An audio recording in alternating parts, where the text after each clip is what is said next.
All right, Rabbi, say good morning. Today's daf, incredible daf ahead of us. Today's daf is Lamed Vav. We are going to pick up on Lamed Hamid Beis 35b, and we are picking up in the wide lines, 2, 4, 6, 7 lines into the wide lines.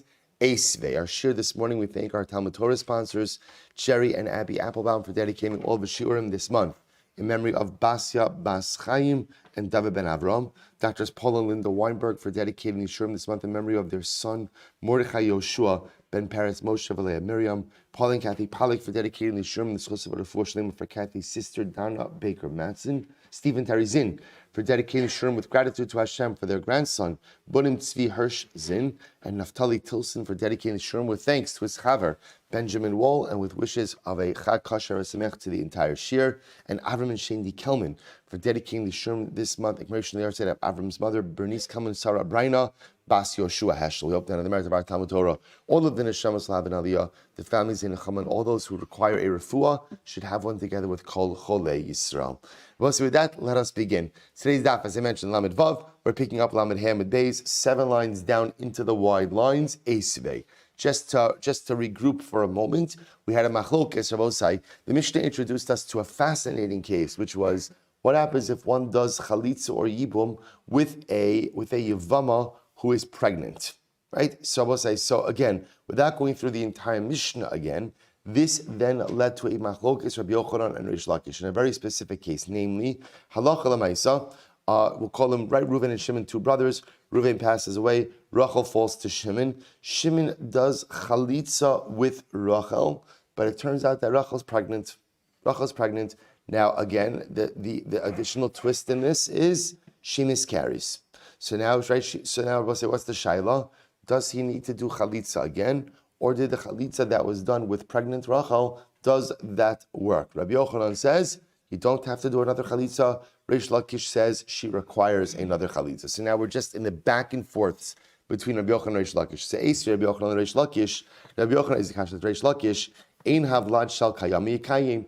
The Mishnah said, right, in the case where the Yevama gives birth, if she does not give birth to a viable baby, and the Yavam performed yibum while she was pregnant, yikayim, ultimately is permitted to keep her as a wife. So Rabbi Yochanan says, according to me, this makes sense, that because I hold that chalitza on a pregnant woman works, and ultimately, again, yibum on a pregnant woman works as well. That's why the Mishnah says, if she gives birth, and unfortunately the baby is not viable, halacha l'maisa, he's allowed to remain married to her. But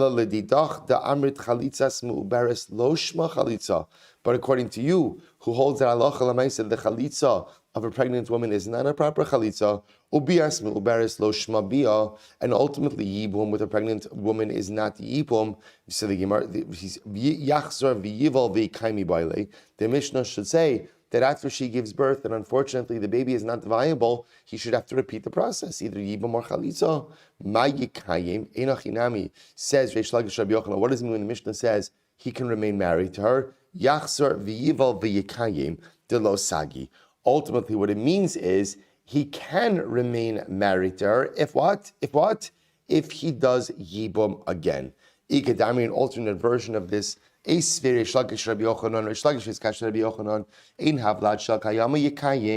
Mishnah said if the baby doesn't survive, the baby's not viable, and he did yibum with her while she was pregnant, he could remain married to her. To which the Gemara says,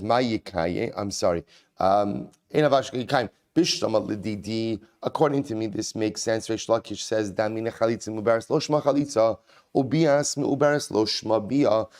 Lakish says, I hold that chalitza or yibum with a pregnant woman doesn't work. Hainu diktani yikayim yachzor v'yival v'yikayim. Reish Lakish, that's the Mishnah means, and the Mishnah means that after she miscarries, you can remain married to her. What it means is, if you want to remain married to her, you can go ahead and do yibum or chalitza again. But according to you, Rabbi Yochanan, ratze yotzi, ratze yikayim. It should say that halacha l'maisa again. Whether you want to go ahead and rely on the first yibum or chalitza. I did the tana reisha yotzi, tana nami seifa yikayim. We'll say ultimately again, so according to Rabbi Yochanan, we'll say it's true. Once the Reisha said Yotzi, ultimately again, the Seifa said Yekayim as well. Fine. So we'll say, so again, bottom line, Rabbi Yochanan is trying to bring proofs against each other from the Mishnah, but neither has been successful so far. So therefore, again, we're still holding by the machlokes. If you do chalitza with your Yevama, who is pregnant, and then she subsequently miscarries, does that chalitza work or not? Rabbi Yochanan says, halacha lamaisa, yes, and Reish Lakish says no. And by the way, the effect of saying no is what? After the miscarriage, what has to happen? He has to do chalitza again. Good. So says the Gemara, Meisvei, Hakonis Yivim Tovenim says Meuberes. If a person does Yibum, and it turns out that the Yevam is pregnant, Hare zu lo tinasei tzarasa, Shema Yehe Vlad ben Kayama. We'll say we're switching gears for just a moment. So let's say again, Reuven and Shimon, and Reuven is married to Rachel and Leah. They're not sisters, they're not this, just co-wives. Right? So what happens? So now Shimon does chalitza. Shimon does Yibum with Rachel. And it turns out that she's pregnant. Rachel's pregnant. So the Brisa says, Leah, the co-wife, should not do anything until when? Right? Until we find out what happens with the baby. Why? Shema Yehe Vlad ben Kayama. Because perhaps Rachel will give birth to a viable baby.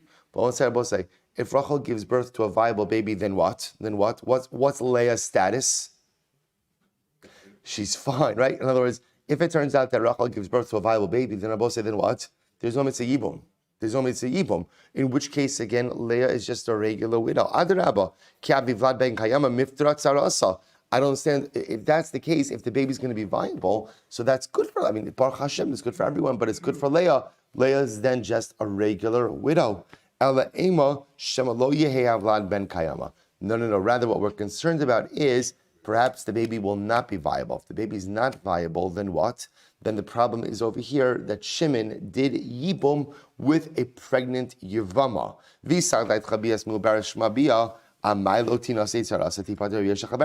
So ultimately, Rish Lakish says, you see from here that what? That Allah Yibum with a pregnant Yevama doesn't work. Otherwise, if it did work, the co-wife should be free to go about her business. Amar Abaye says like this. Babia kuli ama lo pligi de lo patra ki pligi bechalitza. This is interesting. Abaye wants to make an interesting distinction. Abaye says everyone agrees that Yibum with a pregnant Yevama does not work. Everyone agrees with that, right? And that again, Allah Chalamaisa, we're going to have to wait to see what happens with the baby. And then once again, the Yavam will have to figure out Yibum or Chalitza, but will have to do something again. Where's the Machlokes? The Machlokes, interestingly enough, is in Chalitza. Rabbi Yochanan Savra Chalitzas Mu'ber Shma Chalitza, Bias Mu'ber Lo Shma Bia. Reish Lakish Savra Bias Mu'ber Lo Shma Bia, V'Chalitza Mu'ber Lo Shma Chalitza. So this is really interesting. So Abaye wants to make this distinction that Allah Chalamaisa, everyone will agree that Yibum with a pregnant Yevama is not going to work. What's the Machlokes? The Machlokes is Chalitza with a pregnant Yevama. Rabbi Yochanan will say it works. Right? Ultimately, Reish Lakish will say it doesn't work. Amalei Rava says that's ridiculous. Manav Shach. I bias mu'ber shma bia, chalitzas mu'ber shma chalitza. Vi bias mu'ber lo shma bia, chalitzas mu'ber nami lo shma bia. The hakay malan, top of Lamed Vav, kala ola liyibum ola lechalitza. V'chol she'ein ola liyibum ein ola chalitza. Rava says that flies in the face of everything we've been learning. Which is, again, at the end of the day, if yibum with a pregnant woman works, then chalitza works. And ultimately, again, if Yibum with a pregnant woman doesn't work, Chalitza doesn't work. Why? Because Rabbi say our general principle is that what? Yibum and Chalitza are what? Two sides of the same coin. So halacha l'maisa again, where one is going to be affected. Rabbi say. Now that being said, we've spent many times speaking about cases where we will say that Yibum cannot be done, Chalitza can be done. That's different. What the Gemara is just saying over here is, in cases where there is a chiyuv of yibum, if one is going to work, the other is going to work as well. There's no such thing as one working and not the other. Ela Amar Rava. Rava say, here we go. Rather, Rava comes along and he suggests as follows. Hachi kamar, hakonis yivim tovenim seis mu'uberes. So we'll say, here's the case. Right? Reuven and Shimon. Reuven is married to two wives, Rachel and Leah. They're unrelated to each other, right? So no sisters, no achas, none of that. right? Shimon, to keep it simple, is single. So Reuven passes away. Rachel and Leah fall to Yibum, to Shimon. And now we'll say what happens. Shimon does Yibum with Rachel. And lo and behold, what does he find out? Rachel's pregnant. Rachel's pregnant, not from him. Rachel's pregnant. So here's the case. If a person marries his Yevama, and it turns out that she is pregnant, Harezu lotinase tsarasa. Leah, the co-wife, should not do anything just yet. Shema Yehevlad ben Kayama, ubias meuberes lo shma bia, vichalitzas meuberes lo shma chalitza, v'havlad ino poter ad sheyetze la'avir ha'olam. Okay, now I'll say this makes sense. So Rav says like this. In this case, where Reuven did Yibum with Rachel, and it turns out that Rachel was pregnant, what do we tell Leah? Wait, you have to wait. Why? Because Rav is saying, halacha l'maisa, what does everything hinge on? The baby. Because Rav is saying is like this. Yibum with a pregnant woman, with a pregnant sister-in-law, doesn't work. Chalitza does not work. And the only time that a baby will exempt the wives from Yibum is when that baby is born and determined to be a viable child. So essentially now that we found out that Rachel is pregnant, everything goes into a holding pattern, right? Because remember again, even though Shimon had relations with Rachel, that's not Yibum. Why Rava says? Because bias meuberes lav shma bia, or you write Yibum with a pregnant Yevama is not effective. So now the Yibum didn't work, but at the same time she may not even be subject to Yibum because she may be having a baby. But the only time the baby will exempt her from Yibum is when Rava says if it's a Vlad Shal Kayama, a viable baby, which we'll only know once she gives birth. So essentially what Rav is saying is, if it turns out that the Yevama is pregnant, we tell the co-wife, wait. Leah, don't do anything. Wait till Rachel gives birth. Let's see what happens then. Again, I will say here there are two possibilities. Possibility one is Baruch Hashem, baby's healthy. Baby's fine. What's the halacha then? Everyone's good to go. Right now, the truth is, again, Shimon and Rachel are going to have a problem because at the end of the day, they inadvertently committed an act of arayos, right, of Eishasach, but we'll leave that on the side for now. But Lamais, if she has a baby, everyone's good to go. They're widows, that's their status, they're almanos, they're good to go. If the baby Chas Hashem is not a Vlad Shal Kayama, then what? Then once again, they're subject to Yibum / Chalitza, but they'll have to repeat the process because Yibum Chalitza done during pregnancy does not work. Beautiful. So Tanya Kavase di Rava. But see, right, that supports Rava. Sakoni sivim tov and imseis uberes. If a person does yibum with his yivama, and it turns out that she's pregnant, hare zu lotinase tzarasa. So the co-wife cannot remarry, should not remarry. Shema yehe Vlad ben Kayama vein bia v'chalitza poteres. Ela Vlad poter v'Vlad in potra. We'll say pretty much restated that which we just said. So again, when Shimon does Yibum with Rachel, and it turns out that Rachel is pregnant, we tell Leah, don't do anything, because let's see what unfolds. Because here's what we know. The Yibum that Shimon did with Rachel, ineffective. Why is it ineffective? She's pregnant. And halacha l'maisa again, so Yibum with a pregnant doesn't work. That's Aleph. We also don't know about the baby, right? And the only time the baby will impact the Yibum status is when the baby is born. So we tell the co-wife, sit tight until again Rachel b'shah tov mitzlachas gives birth, and then we'll figure out what's happening over here. Taima the Shemei Vlad ben Kayama. So the reason we're concerned, or the issue is, perhaps the baby will be viable. Ha lo havi Vlad ben Kayama. Miftar tsarasa. But I will say if the baby is not viable, ultimately it sounds like Leah is free to go. So Leime tehevit yufta Reish Lakish. I will say, does this not refute Reish Lakish? Because it sounds like, again, if the baby is Shal Kayama, then we're good. Amar Lecha Reish Lakish, no. Hakikatari, this means to say, Hakonis yivim tovenim seis meuberes.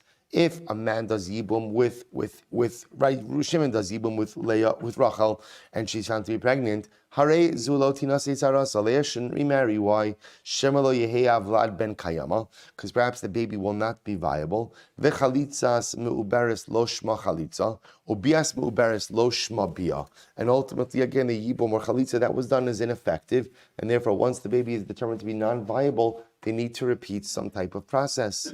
I ve'im tomar halach achar rov noshim v'rov noshim vlad ma'al yaldon. But why don't you say just go after the rov? In other words, we're both say it's interesting that we're going to make Leah wait, right? So Leah may have to wait. Now again, remember, Leah anyway has to wait how long? Has to wait how long before getting married? 3 months, right? But now you're going to make her go ahead and wait even longer. Halacha l'mais in order to go ahead and see what happens with Rachel's baby. But why don't we say rov? We'll say, what's the rov? Rov women give birth to healthy children. Baruch Hashem, why don't we just employ that rov? So the Gemara says, so the Gemara says, Vlad ein poter ad sheyetzi la'avir olam. Because Rabbi say, the idea over here is, in this case, by yibum, the offspring will only exempt once the baby comes into this world. So I always say, so it's interesting. Pregnancy by itself, that's why what's really fascinating about this is, what seems to come out according to everyone is, if it turns out that after Reuven died, Rachel is pregnant, interestingly enough, l'chatchila, everyone says that what? What do we do in that case? You wait. Right? Remember again, this whole mess is coming up because you only found out that Rachel is pregnant after Shimon already did Yibum.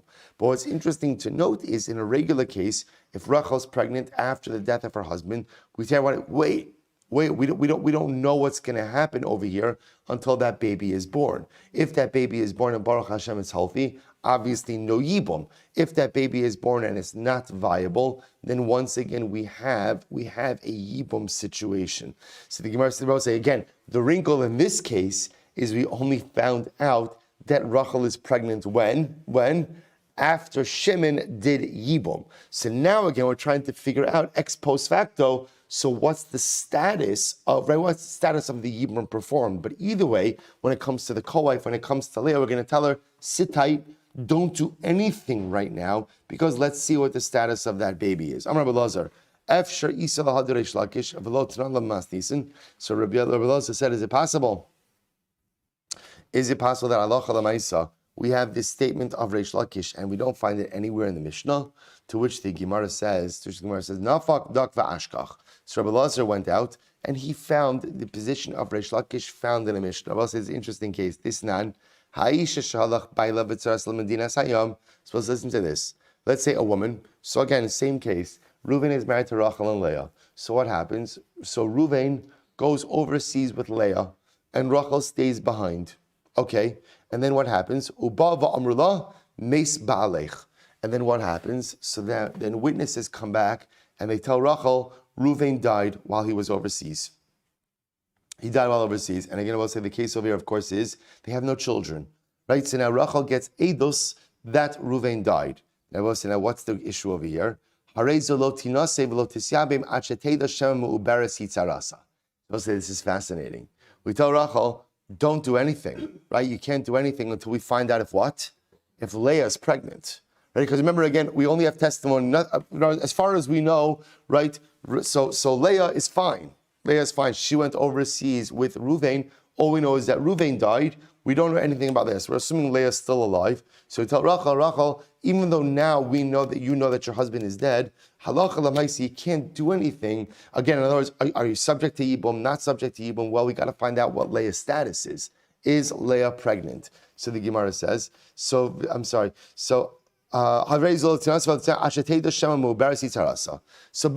yibume lo shema vlad ben kayama v'yifka be'isra eshesach. So I understand why we don't want Rachel to do Yibum. Why can't we have Rachel do Yibum? Because halacha l'maisa, if she does Yibum, and it turns out that Leah was pregnant, and Leah gave birth to a viable baby, so if we, and in the meantime, if Rachel did do Yibum, we'll say, it turns out that what? That's not Yibum. What is it? Right? Eshesach. Right? She just had relations with her brother-in-law, which is problematic. Ella lo tachlotz amai. So listen to this. But why don't we just let her do chalitza? Listen to this. Bishlam tachlotz besochtes v'tinas besochtes halo hainu safek. So I understand if you don't want her to do chalitza within 9 months and get married within 9 months, that's still within the window of safek. Ella tachlotz besochtisha v'tinas v'achar Rabbi say, why don't we just let Rachel do chalitza? Just do chalitza. See, Rabbi say, what's the beauty of chalitza? In general, what's the beauty of chalitza? The beauty of chalitza is what? Kind of like no harm done. No harm done. In other words, Rachel's sitting here. Here's what she knows. What does Rachel know? What does Rachel know? Her husband's dead. That's what she knows. What doesn't she know? Is Leah pregnant or not? So, okay, obviously we're just going to have to wait, right? We're going to have to wait for news, wait to find out. So I understand she can't do yibum, because again, if it turns out that Leah is pregnant, then halacha l'maisa she just committed an isra eshazach. But just let her do chalitza. She won't remarry now. In other words, she's going to wait to remarry. But just let her get the chalitza done now. In other words, they're both like, one could make the argument that chalitza is kind of like a get. Conventional wisdom with a get is get it done. Get it done. Husband's here, husband's available, get it done. Why? Because they will say, what happens if the husband is a flight risk? What happens is, so if you have Rachel waiting here to find that information, just let her do chalitza. She's not going to get remarried now. Let her do chalitza. I was about to say, let her get remarried after 9 months means she'll get remarried later, but at least get the chalitza done now. Uletamech tachlot v'tinasi la'achartes ela bar mina dahi da'abayi bar abba v'rav chanina bar abayi damri tarvayu shema yehi Vlad ben Kayama. Now I'll say, okay, so as much as this is a good idea, sounds like a good idea, here's the problem. What are we concerned about? So this is the following situation. Let's play this out, okay? Step one, right? Reuven and Leah go on a trip overseas, right? Rachel stays behind, okay? Leaving aside the shalom bias dynamics in that, right? Rachel stays behind, okay? Step two, Rachel gets testimony, Reuven died, okay? Now, what's the problem? We don't know. Is Leah pregnant or not? So therefore, we'll say, what do we tell Rachel? Wait.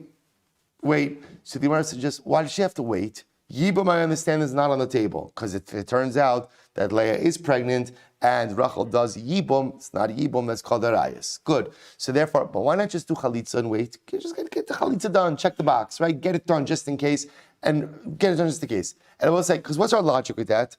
Worst case scenario, chalitza doesn't hurt Rachel. In other words, even if halacha l'maisa turns out that Leah is pregnant, fine, so she didn't need chalitza. But l'maisa, just get it done. So we'll say, says it does hurt. I'll tell you why. Let's play this out. Let's say it turns out, Mazel Tov, Leah gives birth to a healthy baby. So we'll say, when Leah gives birth to a healthy baby, it turns out that what? What was the status of that chalitza that Rachel performed? Unnecessary. And I will say, now watch this. So v'nimtza'ata matzricha kruz lekuna. So we'll say, now watch this. Chalitza does have an impact. What's the impact of chalitza? Chalitza precludes a woman from marrying a Kohen. So therefore, I will say, so watch this. When Rachel does chalitza, let's say during the 9 months that she's waiting to hear about Leah, so she does chalitza, the effect of that chalitza is what? She can't marry a Kohen. Now, what's going to happen? When Rachel gives birth, and it turns out that, when Leah gives birth, and it turns out that Rachel never needed chalitza, what do we have to do? We have to make an announcement, right? What's the announcement?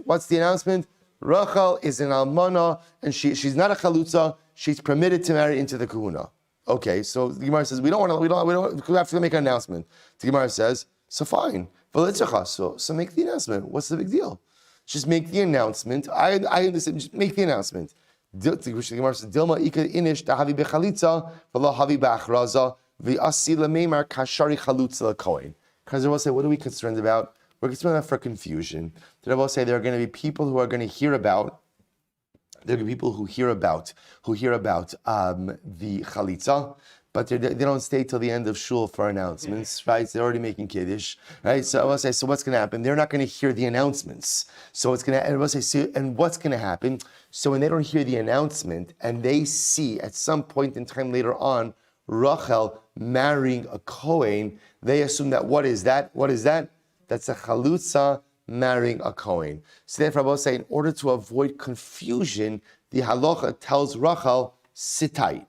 So I'll say, even though one can make the cogent argument to say, just let her get the chalitza done, it's just done. Lemaisa, we are concerned for the confusion that will cause. Incredible. Amar Abaye, midi lo tachlos v'lo tisyabim katani. Does the Mishnah say that she can't do chalitza or do yibum? Lo tinaseh v'lo tisyabim katani, below chalitza. So it says ultimately, again, she shouldn't go ahead and get married to someone else or do yibum. But actually, it doesn't say chalitza. Aval ichalitzla hachan nami desharia. So Abaye says, actually, the truth is, although we ideally don't want her to do anything, if halacha lemaisa, she did do chalitza, it would work. It would work. Tanya kavase de Reish Lakish. We'll say we have a brayso that supports Reish Lakish. Hacholitz lemeuberes ve'pila. So we'll say if a person did chalitz, back to our regular case, right? Reuven passes away, leaves behind two wives, Rachel and Leah. Shimon does chalitza with Rachel, but it turns out that Rachel is pregnant, and subsequently Rachel miscarries. Tzricha chalitza mina achin. Ultimately, she requires another chalitza. Why? Because any yibum or chalitza done with a pregnant yevama is inconsequential, it's halachically insignificant. Amar Rava says, Hilchasa kavase de Reish Lakish bahani tlas. So Rav said, the halacha follows Reish Lakish in these three cases. Case number one, Chada Amran. Rabbi says the case that we just mentioned. So Rabbi said the Gemara is suggesting that the halacha follows Reish Lakish, which is that any time you do chalitza or yibum with a pregnant yevama, that chalitza or yibum is irrelevant. And I will say that is indeed how the Rambam paskins in Hilchos Yibum Bar Chalitza, Perek Aleph, Halacha Chaf. Listen to this. The Rambam writes, Hacholitz liyevimto v'nimtzam uberes v'yalda. If a person does chalitza with his yivama, and it turns out that she's pregnant, and she has a baby, so the Rambam writes over here, if the baby is viable, then it turns out that ultimately chalitza was never done, and therefore she's a widow, and she is muteres to the kohen. But halacha l'maisa, if she went ahead and she miscarried, the halacha is you have to do chalitza again. You have to do chalitza again. There also the Rambam says, so for the Rambam paskins like Reish Lakish, this is very important. Rambam paskins like Reish Lakish that chalitza or yibum done during pregnancy is halachically irrelevant. And therefore, again, if she has, we'll say now this cuts both ways. If she has a baby and the baby is viable, then what's her status? What's the yivama status? She's a widow. She is not a chalutza. Therefore, what? She's permitted to marry a kohen. Conversely, if she miscarries, now once again she is subject to yibam chalitza. The initial chalitza that was done is halachically irrelevant, and halacha l'maisa, again, one of the brothers, it could be the same brother, but one of the brothers has to repeat the process of either yibam or chalitza.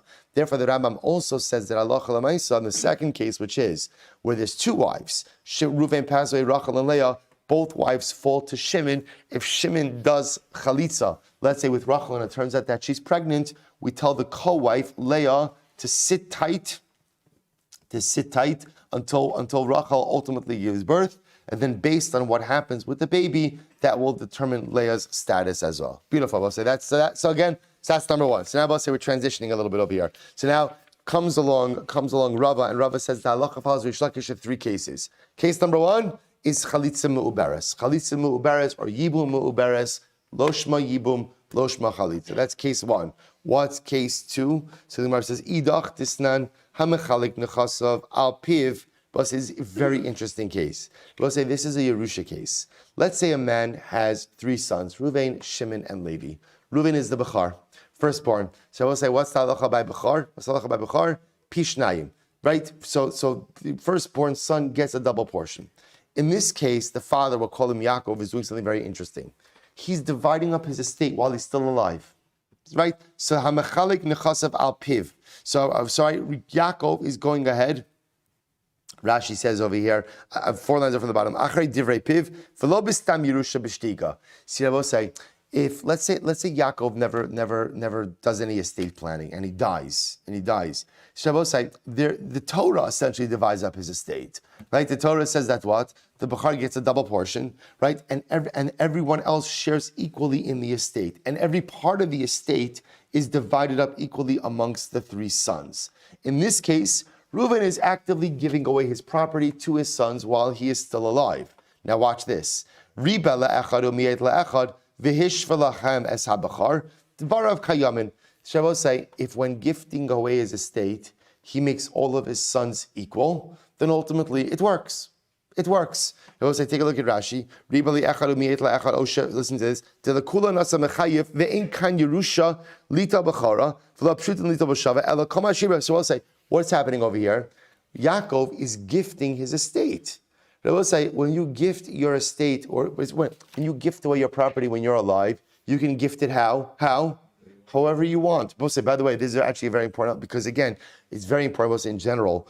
Having a will having life insurance is very important. Having a will is very important. And just understand, if you're going to have a will, it is very important to utilize an estate attorney who knows halacha, because again, you do not want to do estate planning that runs contrary to halacha, especially if you have a halachic bechar. So there are mechanisms that one could use. But let's say again, I have children. I want all of my children to share in my estate equally. Again, you have to go to an estate attorney who understands this. I don't want to plug anyone specifically, but there's someone whose name rhymes with Yaakov Rappaport who's very good at this, right? So again, halacha, you have to go to someone who understands this, and there are ways that one could do this.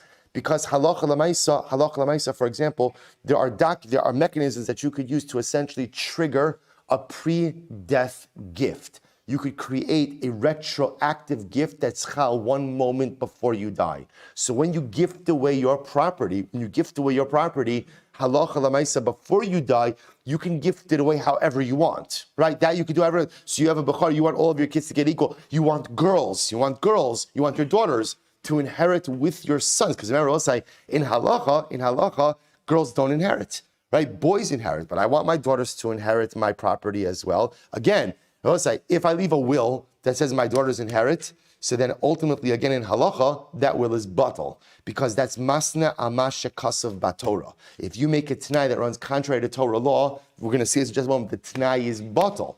But again, if I create a pre-death gift, then halacha l'maisa, I could do whatever I want. Let's say, it's so important. We like to think that estate planning is only for people who are older. But l'maisa, especially once a person has children, it's a must. It doesn't matter how young you are. We never know what life holds in store, and we have an achrayus to those who we love to make sure that they are properly taken care of in the event that something happens to us. So therefore, again, on that note, good. So the Gemara says as follows.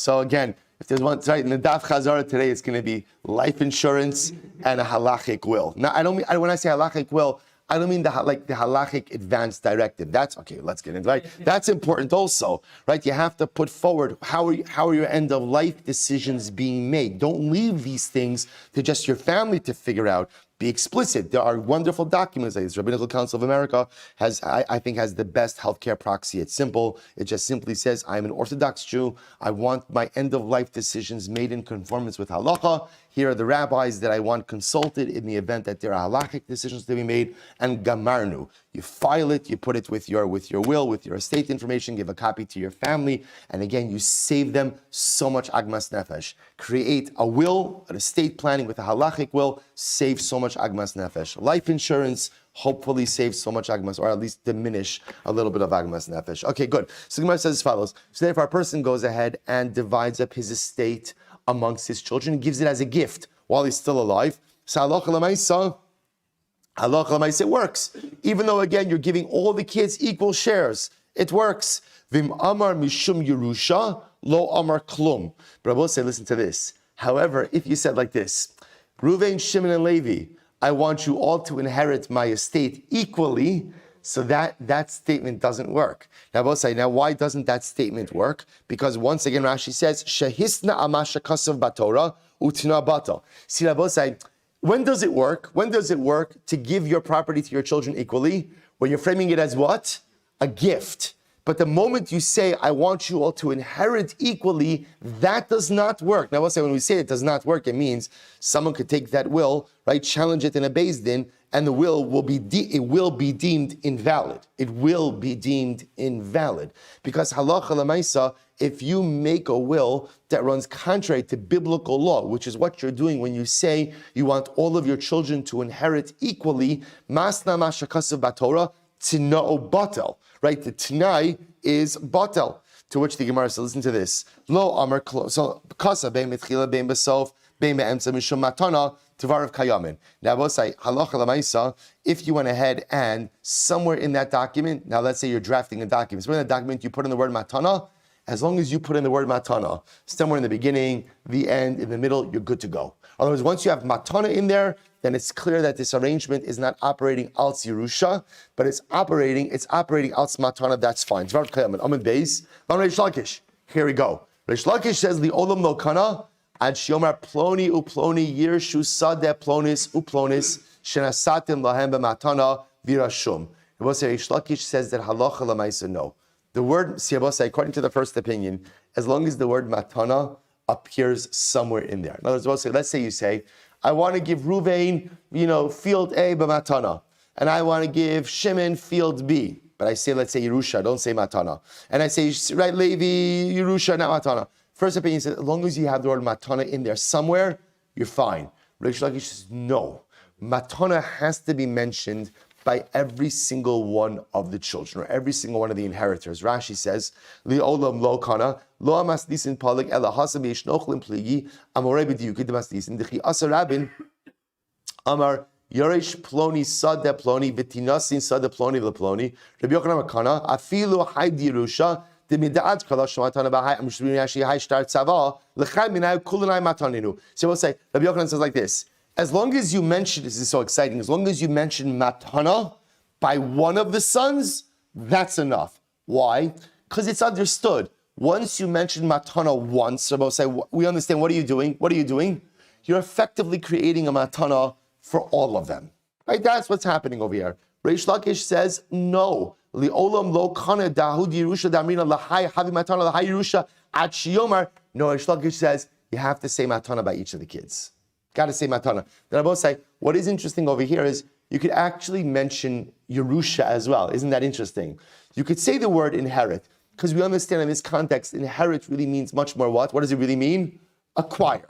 Acquire. But you have to have the word matana in there. Incredible, I both say. So listen to this. So therefore, Rava, he's very excited. I will say, feels good like the. I happen to love Yevamos, but you can't lie. It feels nice to step out of Yevamos just for a few minutes, right? Or I guess I did it for 12 minutes already, right? So I will never finish the daf. I'll say, so again, halacha l'maisa. But again, I didn't mean it like that. I mean, Yevamos is wonderful, right? But just sometimes, it's nice to get a taste of a little something else. So Rava says, it's like a side dish, It's nice. The main is incredible. Yevamos is fantastic, but a nice side. So it says, Amar Rava. So Rava, remember again, Rava saying that halacha follows Reish Lakish in these three cases. Case number one is that chalitza or yibum with a meuberes doesn't work. Case number two is that if you want to gift away your property during your lifetime to your children and get everyone to share equally, you could do that. But you must use the lashon of matana by which kids? Every single kid. Incredible. So it says the Gemara v'idach disnan. We'll say another case. Hakosev kol nechasav libno la'achar moso. This is actually an interesting case. We'll say, let's say I go ahead and I write that my son will inherit in all of my property after I die. Now we'll say, look at Rashi. La'achar moso shekasav me'ayom u'la'achar misa ve'in la'av bohem ela achilas peros bechayev. So we'll say, what I'm doing over here is as follows. I write a document. I have a property, and I write a document to my son. I hereby go ahead and bequeath this property to you, mehayom, from today and after my death. In this, without getting into all the technicalities over here, but in a situation like this, essentially what I'm doing is I'm giving away title, but retaining usage, or in halacha what we call peros. So from that point, essentially, my son has title, but I get to use the property, and I retain the rights to the peros. So Hakosev kol nechasav libno la'achar misa Ha'av eno yochel limkar. This is interesting. So now here's the case. Literally again, I'm writing a document that says, Mehayom ula'achar misasi. From today and after my death, I hereby give you this property. So the effect of that is, my son has title, I have peros, I have usage. Now what that effectively means is what? Ha'av eno yochel limkar v'nei shenasan leben. Shabbos say, listen to this. Can I sell the property? Can I sell the property? Not really. Well, not really. No. Why? Because Lamaisa, I don't have title. I have usage, but I don't have title. But my son can't sell it either. Why? Because, interestingly enough, he has title, but he doesn't have usage. So essentially, interestingly enough, during the period of time between the time that I write this document and die, so Lamaisa, again, no one really has the right to sell. Now, how can it be sold? How can it be sold?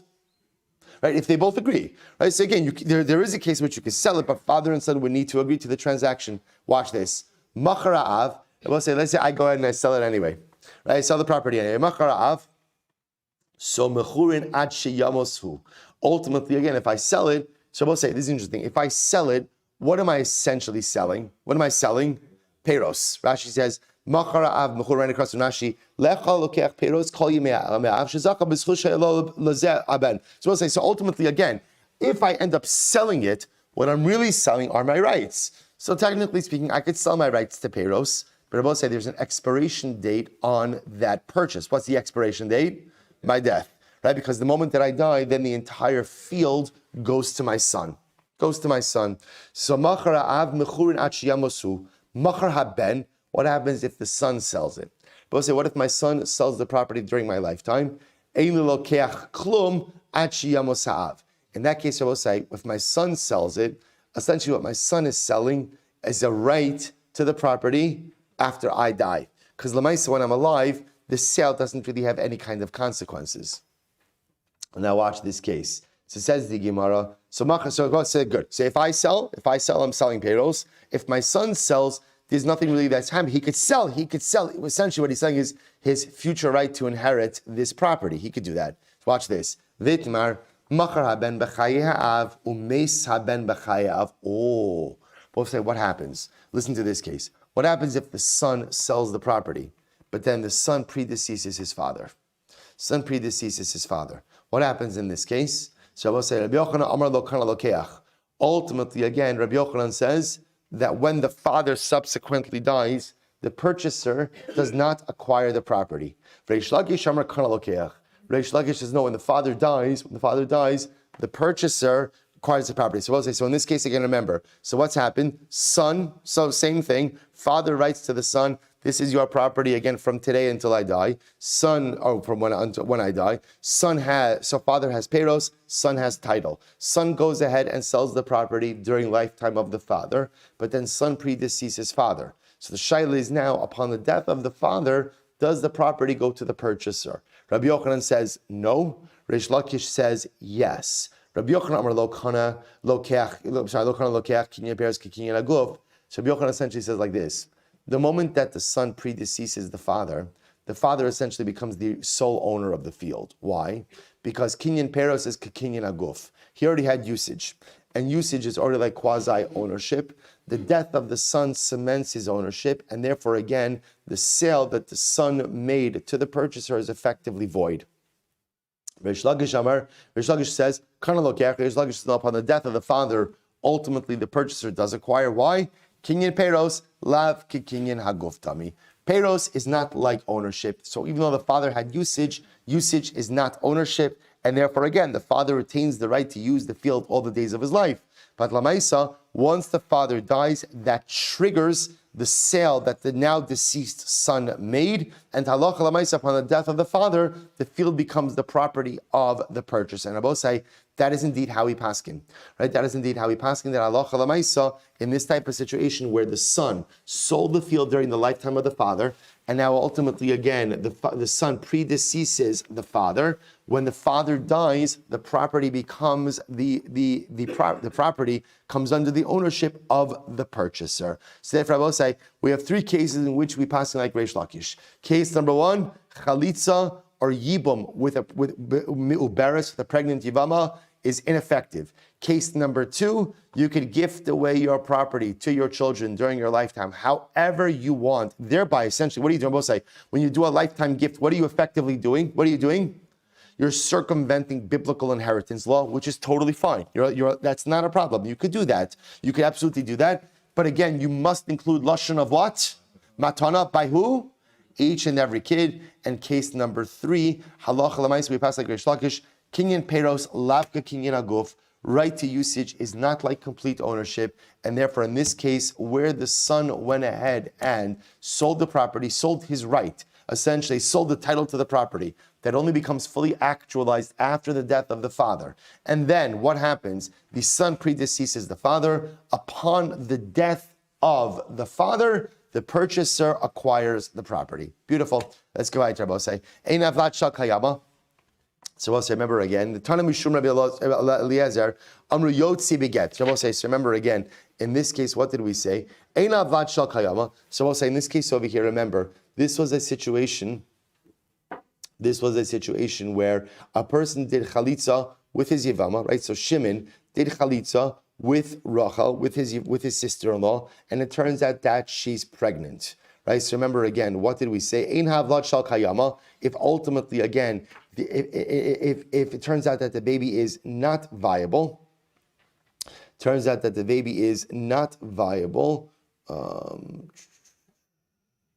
Ein havlat shal kayama. Yikayin. I'm sorry, boss. This is actually the end case. This is the end case. No.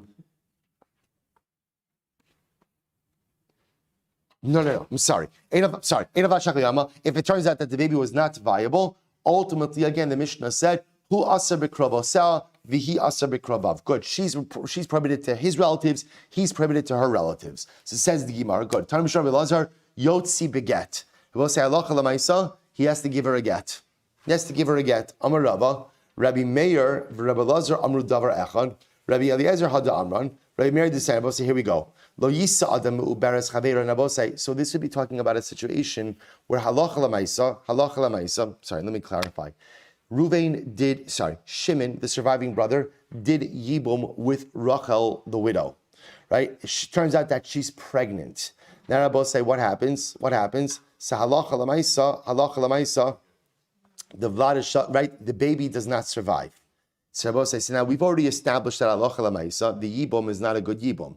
In addition to that, Rabbi Eliezer says he has to give her a get. Okay, we'll discuss the mechanics of that as well. So the Gemara says, well, it comes along Rabba, and Rabba says, Rabbi Meir, Rabbi Eliezer both said one thing. Rabbi Eliezer had the Amran. Rabbi Meir, Rabbi said, listen to this case. The Sanya, lo yisa adam u'beres chaver menekes chavero. A person cannot marry u'beres chaver menekes chavero. So the halacha is that if a woman is pregnant, and let's say her husband dies, another man cannot marry her during her pregnancy. Similarly, again, if a woman is widowed, but she's still nursing her child from her first marriage, you cannot marry these women. I will say, what's the problem with marrying u'beres chavero or menekes chavero? It's a concern ultimately, again, for the pregnancy or for the nursing baby. What we're concerned about is that if a man marries a woman who's pregnant, let's say again she becomes pregnant again. I will say the physiological possibility of that is, again, a person could have an ectopic pregnancy. There are things that do happen. We're concerned that the pregnancy is not going to be properly taken care of. Or halacha l'maisa, if a nursing woman becomes pregnant, her milk supply is diminished, thereby putting her baby at a disadvantage. Therefore, Chazal said, do not marry a woman who is pregnant from another man or ultimately nursing another man's child. Vimnasa, and if you did marry, Yotzi v'lo yachzir olamas divrei Rabbi Meir. Rabbi Meir says you have to divorce her and you are never permitted to remarry her. The Chum say, Yotzi, you have to divorce her. Uchel sheyagia zmano lichnos yichnos. You have to divorce her now, but what? After the prohibited window, you are permitted to go ahead and remarry her. So both say, so therefore again, the Gemara is suggesting, Rabbi Eliezer says the same idea, that halacha l'maisa, you have to give a get to this particular woman in question. We'll stop over here for today. Sorry, we went through this last piece quickly. We'll pick up with this sugya tomorrow, meinekes chavero, mi'uberes chavero, as well as the obligation to give a get in this case of mistaken yibum. Shkach,